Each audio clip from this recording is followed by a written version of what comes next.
today is Tuesday, February 23rd, year of our Lord 2021. It is 5 p.m. on the East Coast, 2 p.m. on the West Coast. So if you're watching anywhere from the East to the West or anywhere in between, thank you so much for taking your time out of your day. I know that time is very precious. I want to give some live shout outs to those joining in right now. And this is a perfect time for those who are already in the show to share the show. Share it on Facebook, share it in your groups. You can even copy the link and text it. You can actually text the link to everybody in your phone that would want to see this show today. They don't have to be subscribers. They can become new subscribers. So hopefully we can get that share out there. And in the meantime, I'd like to give a shout out to Johanna Monroy, who's joining in. I'd like to give a shout out to Richard Swope, who says, God, guns, and freedom. God bless you for saying that. Jody Hopkins says, hello, Patriots. Thank you for joining in, Jody. I appreciate that. Jackie Jones says, I love your show from Defiance, Ohio. I think I shouted you out the other day, but if not, I shouted somebody else out from Defiance, Ohio. Teresa Durstein from South Carolina. Your state has made some noise this week and in a good way. So good job and thank you very much. We got Teresa Shelley says, hello, we are America and we are strong. We fight for the truth. That is 100% right. Terry Hop says hello to Italy. We got Brian Hoover from Pennsylvania. We have Julie Sims in on the show tonight. Thank you for joining in. It's going to be a wonderful show. It's going to be an amazing show, so make sure you copy the link and text it to some of your friends. Janet Feeney from the great state of Indiana, the great Midwest. This is where I'm from originally. It's from the state of Illinois. However, I am glad that I don't live there anymore. We have Karen Pasquith from Georgia.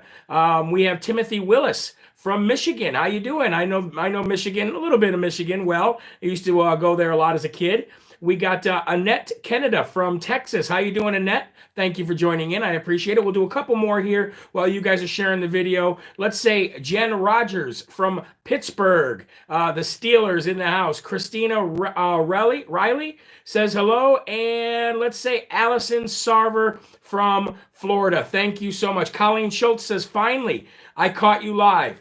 We got, what did she say about the music there? We got, somebody said, Kristen M says, I got your music today. So good. Well, that's one thing that you can check out on jeremyherrell.com. All of my music is there for free. And ladies and gentlemen, I just spoke with the new online store that I'm working with today, who are definitely Christian conservative friendly, said that they will never ever ban us, which is good. We're tightening up and we're finding those companies to do business with that are all about freedom and making money. And they are going to actually produce and release my CD along with a shirt or a sweatshirt as a gift pack here very, very soon.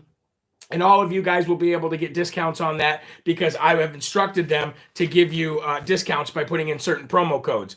So thank you guys so much. It's wonderful, wonderful, wonderful to be here with you all. I love being an interactive show. I love being able to talk to you. I love being able to see your comments. Although we've had a couple people like Ann Brink and Larry the other day as well, who I misread their comments. I'm going to try, and I've prayed to God not to misread those comments any longer because it's been eating me alive. All right, it has actually been eating me alive when I say things that I probably should not say, and I pray for your forgiveness. Ladies and gentlemen, if you're new to the show, welcome. Like the video, subscribe to the channel, click the notification bell because we have a nice show going here, and we always have fun.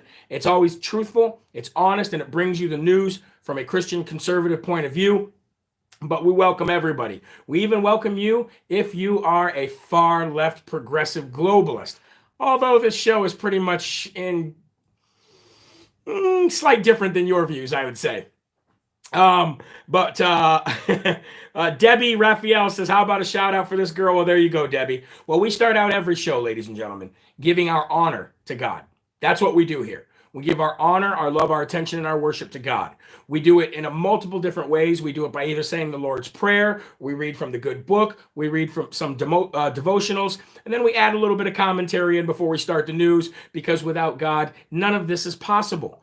So why would we even do any of this without giving him his due diligence? Okay, so February 23rd, 2021, it says, from Jesus Calling. This is a good one too. This is a really good one because a lot of us experience depression. especially this year. A lot of us experience depression, especially through COVID. A lot of us experience that pit of despair. Ladies and gentlemen, it is very, very, very hard to get out of. It's very easy to dig a hole that's 10 feet deep, but it'll take you 10 years to get out of that 10-foot deep hole. You know what I'm saying? So this is a very, very good devotional here, and I really am honored to read this. It says, be on guard against the pit of self-pity. When you are weary or unwell, this demonic trap is the greatest danger you face. Don't even go near the edge of the pit. Its edges crumble easily, and before you know it, you are on the way down. It is ever so much harder to get out of the pit than to keep a safe distance from it. That is why I tell you to be on guard. There are several ways to protect yourself from self-pity. When you are occupied with praising and thanking me, it is impossible to feel sorry for yourself. Also, the closer you live to me, the more distance there is between you and the pit. Live in the light of my presence by fixing your eyes on me. Then you'll be able to run with endurance the race that is set before you without stumbling or falling. And where that is referencing is Hebrews 12:1. So we'll go over to Hebrews 12:1, and that says, therefore, since we are encompassed with such a great cloud of witnesses, let us also lay aside every weight and the sin that easily entangles us, and let us run with endurance the race that is set before us. Guys, I understand depression. I understand pits of self-despair. I understand what it feels like to feel like you or the life around you or the world around you isn't enough and that it's crumbling. I understand that. I've lived some very hard times too, just like all of you. Sometimes, though, I get some of your emails, and some of you are living a lot harder of a life than I'm living. And it actually makes me feel very sad. And I pray constantly for the audience of this show when I read your emails. Yes, I'm behind in emails, and if I haven't got to yours yet, I do apologize. But the best thing to do when you feel that way, I promise you, the best thing to do is to open that book. Open that book, or get a hold of somebody who does open that book on a daily basis. Every single day we feed our bellies, right? Every day. We put food, well, if I do, definitely. You could tell that, right? Old double chin Jeremy here. But every day we feed our bellies. We need to feed our souls too. We can't just wake up every day and feed our bellies. We have to wake up every day and we need to feed our souls. Okay? We need to feed our souls the word. And if you entangle yourself in the word and you look to God, or you look to somebody that you know that does look to God more than you do, I promise you that pit of self-pity, that feeling of depression will subside and it will go away over time. I promise you. Now, I don't always reach out to people as quickly as I'd like to, but you're more than welcome to message me anytime. And it may take a few days for me to get there, but I will get there and I will help you as much as I possibly can. That is my new role. That is my job. That is my duty. And that is my responsibility. Okay? Now, having said that, ladies and gentlemen, here we go. Thank you so much for joining the show. Check out jeremyherrell.com. Sign up for the newsletter to get morning prayers, morning Bible verses, so that it can help you throughout the day.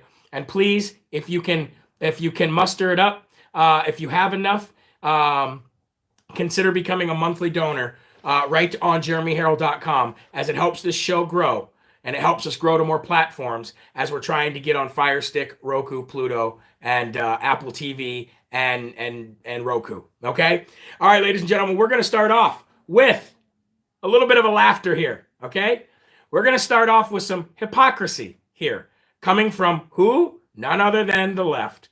Do you remember? Well, I'm old enough to remember. I like those posts, right? I'm old enough to remember when the media basically crucified Donald Trump daily for the kids in the cages. Remember? Every day? You're keeping kids in cages. You're a monster. It was what the brainwashed everyday people who regurgitated CNN propaganda on a daily basis said on a daily basis. How dare he? He is separating kids from their families. He is, oh my gosh, he's a monster. Even though Obama was the one who built the cages, and even though Obama deported more people than President Donald J. Trump, because President Donald J. Trump didn't have to deport as many because he actually stopped so many from coming in. But Obama deported more people, and he separated more people from more children from their parents, and built those cages himself. During the Trump administration, that one facility that the Democrats harped on so much was actually shut down and was not in use anymore, especially towards the end of President Donald J. Trump's first term. However, ladies and gentlemen, guess who's opened it right back up?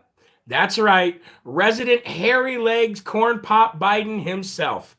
He has opened up that facility again and is now housing children separated from their parents. Now, it doesn't make me happy that children are separated from their parents, and it's not Americans' fault that children are separated from their parents. It is the parents' fault, or the coyotes' fault, or whoever, not the actual coyotes. Democrats, calm down. It isn't the wolf. It isn't the dog. We're talking about people who smuggle people. It isn't our fault that those folks are separated. It is the people that are sending them, or the people that are bringing them. It is their fault, whether it's because they're coming here for a better life, whether it's because they want to get away from what they're dealing with at home, whether it's because they're just they want to live in America. Regardless of the reason, it is not us as citizens' fault.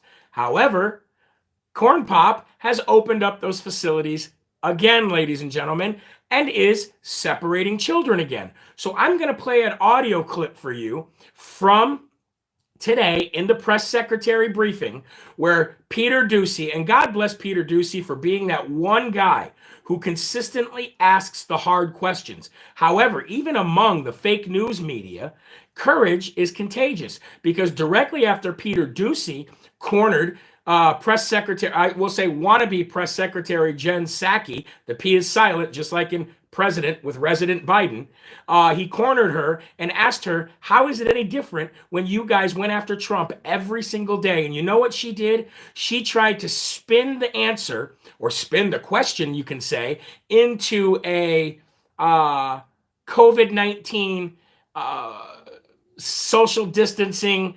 We need more room because of that. And surely you're not suggesting that we stick these kids side by side. This is her justifying, ladies and gentlemen, the cages that the left spent the last 4 years calling Donald Trump a monster for having even open. Are you ready for this? This is 1 minute and 30 seconds long, so bear with me, and I'll turn it up so you can hear it. Under Trump, there have been horrifying scenes at the border of kids being kept in cages, and Kamala Harris said, basically, babies in cages is a human rights abuse being committed by the United States government. So how is this any different than that? We very much feel that way. These are facilities, let me be clear here. One, there's a pandemic going on. I'm sure you're not suggesting that we have children right next to each other in ways that are not COVID safe, are you? I'm suggesting that Kamala Harris said that this facility, putting people in this facility... I'm going to stop it right there. What she just did, she didn't want to say, I'll circle back with you, because she's known as the circle back girl. Ain't no circle back girl, right? She didn't want to say that. So what she did is she bought herself a little bit more time to figure out how to answer this question by saying, surely you're not saying that this, because of COVID, that these kids should be stuck together. It gets better. Ready? Facility was a human rights abuse committed by the United States government, and Joe Biden said, under Trump, there have been horrifying scenes of at the border of kids being kept in cages. Now it's not under Trump; it's under Biden. This is not kids being kept in cages. This is kids. This is a facility that was open that's going to follow the same standards as other HHS facilities. It is not a replication, certainly not. That is never our intention of replicating the immigration policies of the past administration, but we are in a circumstance where we are not going to expel unaccompanied minors at the border. That would be inhumane. That is not what we are going to do here as an administration. We need to find places that are safe under COVID protocols for kids to be. This is not a question, Jen Psaki, about COVID. This is not a question about social distancing. This is not a question of whether you did or did not open the facility, because you clearly did. This is not a question on anything that has to do with COVID-19 at all. This is an ignorant know-nothing who is so far below the standard and so far below the high bar that Kayleigh McEnany set. She has no idea how to answer the question, so she answers it in a very, very stupid way. Let's continue. Where they can have access to education, health, and mental services consistent with their best interests. Our goal is for them to then be transferred to families or sponsors. So this is our effort to ensure that kids are not in close proximity, and that we're abiding by the health and safety standards that the government has been set. Now, that's pretty much it. I don't want to go anymore because it was absolutely just horrendous to listen to. It's always horrendous to listen to this woman talk. However, right after that, Peter Doocy actually pressed her a little bit more. And then another reporter, who I don't know who he was, he came in and went right back to that original question, which is, why is it okay for you, but it wasn't okay for President Trump? Now, she's trying to make it sound like it's a COVID-19 issue. But really, ladies and gentlemen, this is another form and another example of hypocrisy from President Biden and his administration, who literally are not up for the job, don't know what they're doing, and only know what their puppeteers tell them to do and say. But what she just said made zero sense, did not answer the question, and gave us that swamp dance around answer that we're always used to coming out of DC for everything that the American people want to know. It was disgusting. It was ridiculous. It was ignorant. It was strategy, though, right? Let's shift this to COVID and say that that's why we're doing it. Moral of the story, the Biden administration is separating kids from their parents in an inhumane way by locking them up in cages. The Biden administration is responsible for 100,000 deaths in just 40 some odd days, and they are responsible for 1 million jobs lost in 40 some odd days. What a record, huh? President Trump set record highs, while President Biden sets record lows. And that, ladies and gentlemen, is how we start off Live from America today. Moving on. Twice failed presidential candidate Hillary Clinton, who also got her license to practice law revoked in her life, failed president twice, and also was responsible for having 4 Americans die on her watch in Benghazi. Well, ladies and gentlemen, she is gearing up to write a book. Yep. And the name of this book is going to be called State of Terror. And it is a novel that she is teaming up with an old friend to write, an old author friend.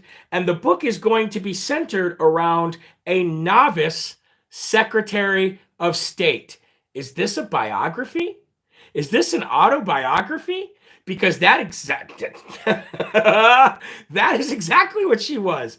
No, you know what? She wasn't a novice Secretary of State. She might have been novice in being in that role, but she definitely is not a novice. She knows exactly what she's doing. And Hildebeest has tried to destroy this country from the minute she stepped foot into politics. But yep, she's going to write a book, ladies and gentlemen. It's going to be a political thriller novel called State of Terror, centered around a novice Secretary of State who tries to navigate her way through the muddy waters of the political theater. Why don't you write a book on how to fail being president? Why don't you write a book on how you accidentally, well, let me rephrase that. Why don't you write a book on how you purposefully let 4 Americans die. Why don't you write a book on how you jailed somebody over a video that you said sparked this murder in Benghazi? Which doesn't even make any sense because I can make any video I want. You can't jail me for it. I live in the United States of America, and it isn't up to me. It isn't. You can't jail me for something that somebody else does. But that's what they do. That's why they tried to get President Trump too. They tried to blame him for something that somebody else did. Hildebeest Clinton is going to make millions of dollars again on writing a book called State of Terror. Ooh. Oh, man. All right. Well, let's continue to talk about the left and how afraid they are of Trump. Let me ask you a question. All right. If cheating is so set in stone, and if we fear that they're going to cheat in 2022 and 2024, and it makes no difference if we go out and vote, and if we fear that President Donald Trump doesn't have a strategy, now these are a lot of ifs. If we fear that President Trump doesn't have something up his sleeve and doesn't have a strategy to come back, then let me ask you this. Why is the left so afraid of him running again? If they got it all locked up with Dominion, if they can cheat on a massive scale like they did in 2020, why are they so afraid of him running again? Why wouldn't they just cheat again? This should actually give you something to look forward to, ladies and gentlemen. This should actually give you a little bit of peace in all of the fear and the anger and the despair that you feel in your soul because of what happened on November 3rd. And a lot of people I've seen say, well, what does it matter? They're just going to cheat again anyway. Well, I've been saying this since November 3rd. The scale in which they cheated, yes, they cheat every time. And I'm sure that rhinos do as well. The scale in which they cheated was a one and done style thing. They're never going to be able to cheat on that scale ever again because they used the coronavirus to be able to cheat on such a massive scale. It wasn't Dominion that really was that swung on one side or the other. It wasn't Dominion that swung the election on one side or the other. That was one part of it. The main piece came from mail-in ballots, unvalidated ballots, unverified signatures that came in for days and days and days. That's the low-hanging fruit that would have overturned the election. Dominion was just a piece and a part of it. That needs to go, don't get me wrong. But if they're so hell-bent on being able to cheat every election and they know they're going to win, then answer me this. Why are they so afraid of Donald Trump coming back in 2024? What are they afraid of if they've got it all locked up, ladies and gentlemen? I'll tell you what they're afraid of. They know they can't cheat on that scale again. They know they can't. They know that we the people, state legislatures, state secretary of states, governors, and just everybody in general knows they cheated. We even had them come out in Time magazine, remember, just a few weeks ago, and admit to the fact that they cheated because they had to take back the country and to save democracy. Remember that? The world knows. This isn't a tall tale. This isn't a fallacy. This isn't a theory. This isn't a conspiracy theory. The world knows it. They also know they can't do it on that scale again. They fear Donald Trump coming back and winning. They know he's got a chance. And I'm going to tell you this right now. CPAC this weekend, which I will be at, this is going to be the kickoff campaign for Donald J. Trump for 2022 and 2024. Now, this is completely set aside from the fight that we have to fix what happened on November 3rd. That's another fight. What I'm talking about specifically right now is Donald Trump's future, how he comes back, when he comes back, the way he comes back, and what he's going to do when he comes back.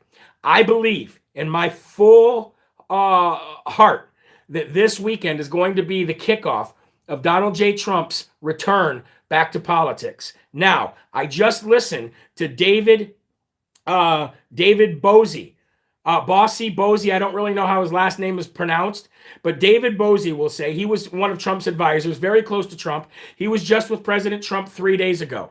He just got done an interview on America's Voice News on the water cooler where he said Trump is gearing up for the fight of his life and he's ready to fight like he's never fought before. Think about that for a minute. This is coming from a man who wrote The Art of the Deal. This is coming from a man who wrote The Art of the Comeback. This is coming from a man who lost all of his billions and then became a billionaire once again. He literally said that President Trump is gearing up for the fight of his life and he's ready to fight like he's never fought before. And he's going to have to fight like that in order to make good on his promise. The best is yet to come. Now, we covered this on 11 o'clock show today. If you want to go back and watch the 11 o'clock Live from America, you should, because we covered exactly what he is going to do. And this new Republican Party is not going to pull any punches. This new Republican Party is geared on doing 4 things: getting rid of rhinos, introducing term limits. And if the new Republican Party takes all 3 branches of government in 2024, you're going to see term limits, ladies and gentlemen. That is going to be the biggest change this country has ever seen in its life. I can tell you that, right now. I can tell you right now that if they get term limits passed, a lot of the stuff that we see, a lot of the crap that we have to go through, excuse my language, but a lot of the crap that we have to go through, we're not going to have to go through forever. Because these people are going to be stripped of their power. That is why they fear President Donald J. Trump. He's also going to make it so mail-in ballots don't happen anymore. He's going to come back and he's going to literally reverse and take away everything that these people put in place for the last 5 decades. It's over with for them. That is why they fear Donald Trump. Also, what David Bosie said was that Trump looks refreshed, Trump looks renewed, and his energy is off the charts. This coming from a man who said that they used to take their energy that they got during President Trump's first term from President Trump, that he would run circles around him in his 70s, that he would be awake constantly while they would be sleeping. He would be working while they would be resting. He said they had to take their energy from him then. And he said that he's got more energy now than he did then. Think about that, ladies and gentlemen. Think about what President Trump's closest advisors and his closest aides are saying, like Jason Miller, like David Bosie. All these people are telling you that Trump is coming for the fight of his life. You need to be ready for it. I need to be ready for it. And as a country, we need to be ready for it. The best is yet to come. Now, President Trump is supposed to be speaking at CPAC on Sunday. I'm leaving CPAC on Sunday. The chances of me being able to cover that or run into him are very slim. However, I'm going to interview as many people as I can. I'm going to ask them questions that you want me to ask them, and I'm going to hold them accountable for their answers that they give us. Who we're going to talk to? Don't know. Who we're going to run into? I don't know. But I'll tell you this, I'll be down there with people from America's Voice News Network. I'll be down there with the Freedom Social Network guys. We're going to have a big bus there wrapped with America's Voice News, Freedom Social Network on it. But here's the main theme of the bus.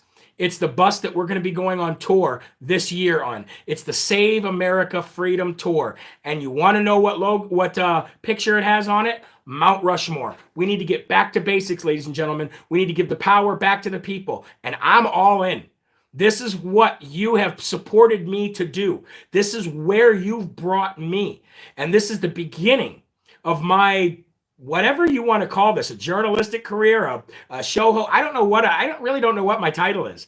My title is American, and I'm going to be fighting for you with people who are interested in fighting for you. And we'll be broadcasting from down there, and I'll be broadcasting on this channel from down there. I'll be doing live videos from down there. I'll be recording videos and putting them out after CPAC, and I'm constantly going to bring you guys through it. I promise, okay?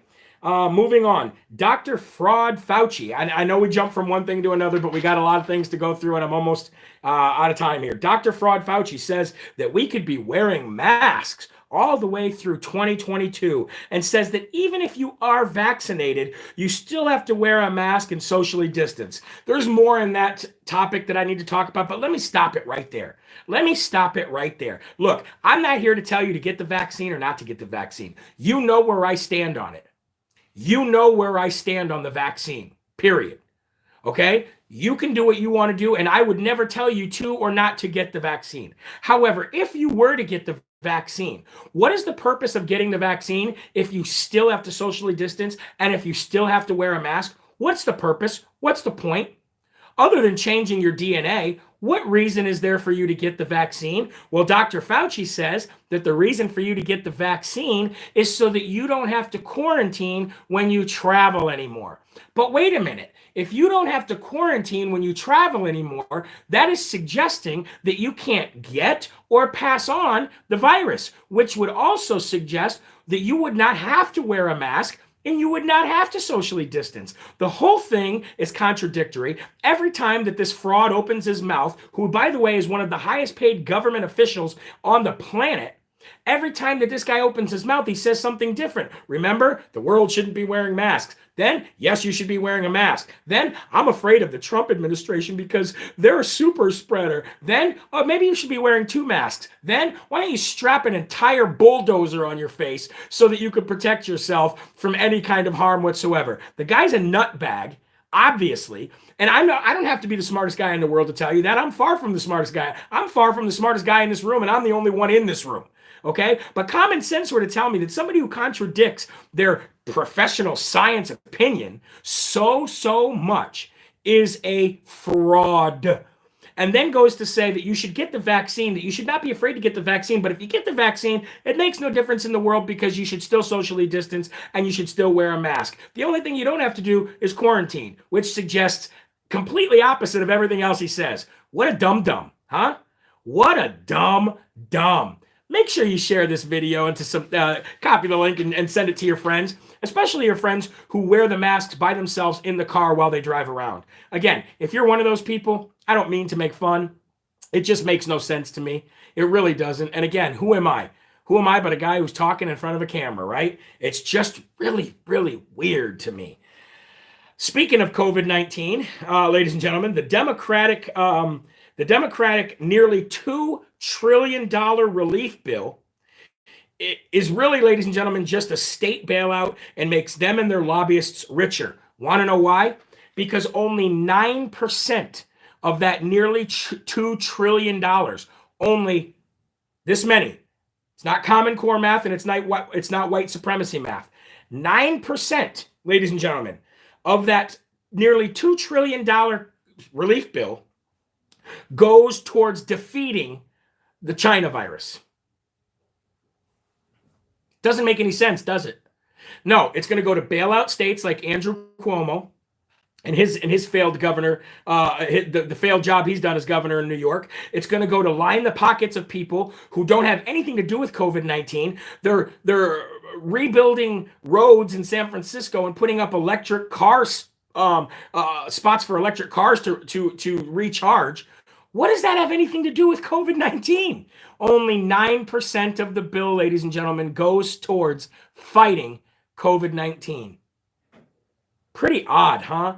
Almost as odd as getting the vaccine, but still having to do everything that everybody else is doing, which makes you not even have to get the vaccine, if you ask me. Only 9%. What is that? What does that even say?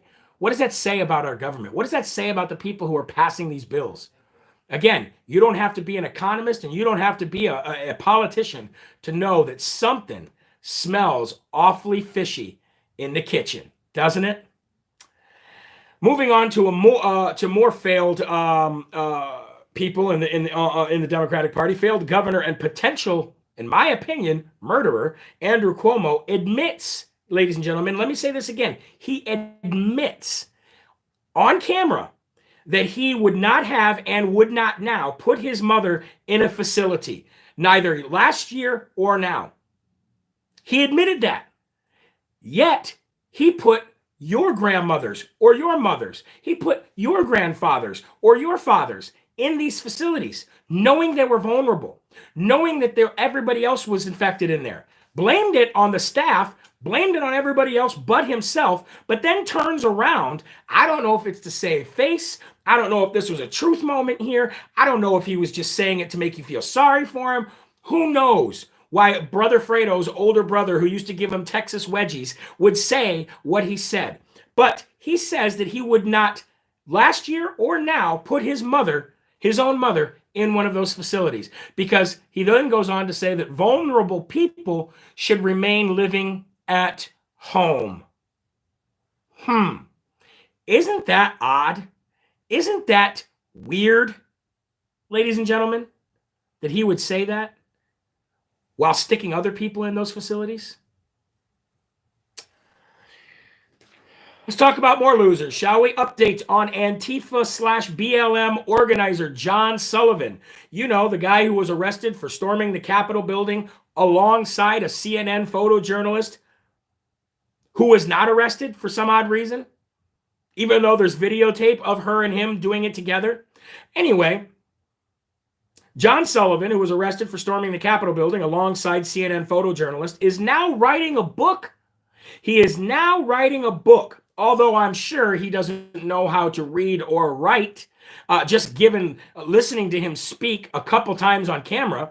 However, he is now writing a book, on top of getting $70,000, $35,000 from CNN and $35,000 from MSNBC for his footage of him committing felonies and breaking into the Capitol building. He is now writing a book, ladies and gentlemen. That's right. Meanwhile, Trump supporters rot in jail and are being hunted down like dogs and are labeled terrorists, white supremacists, white nationalists, and reality denialists.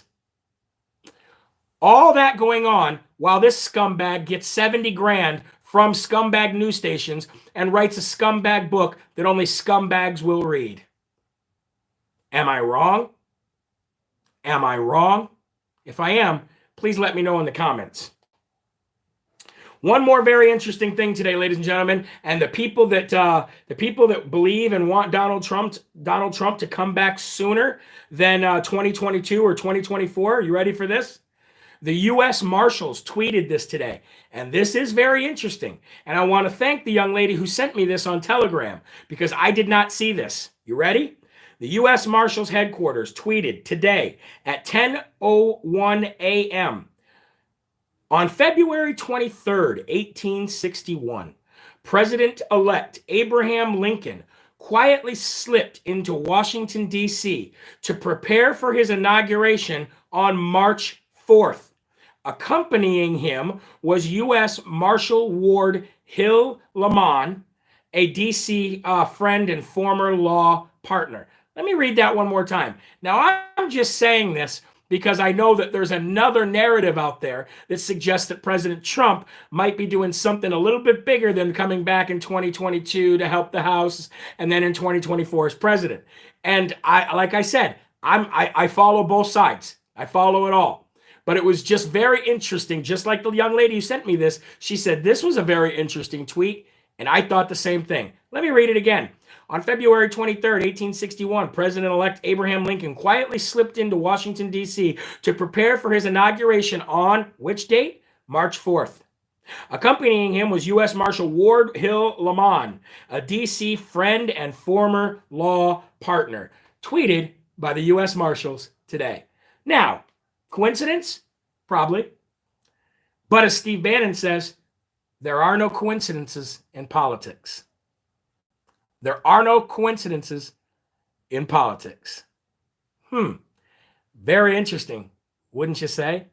Ladies and gentlemen, please visit jeremyherrell.com. Check out past videos. Check out all my music on there. Rock that music with you and your kids. It's good family music. It's good patriotic music that we need to instill into our children. Listen to old podcasts. Check out the new items on the store. They're awesome. They rock. There's Armor of God gear. There's MAGA gear. There's Trump 2024 gear, as much as we don't want to hear that. But there's still Trump 2024 gear on there, ladies and gentlemen. And please consider becoming a one-time or a monthly donor to the show to help this show grow into whatever it's going to be next month or next year. And remember, there are right ways, there are wrong ways, but there's only one Yahweh.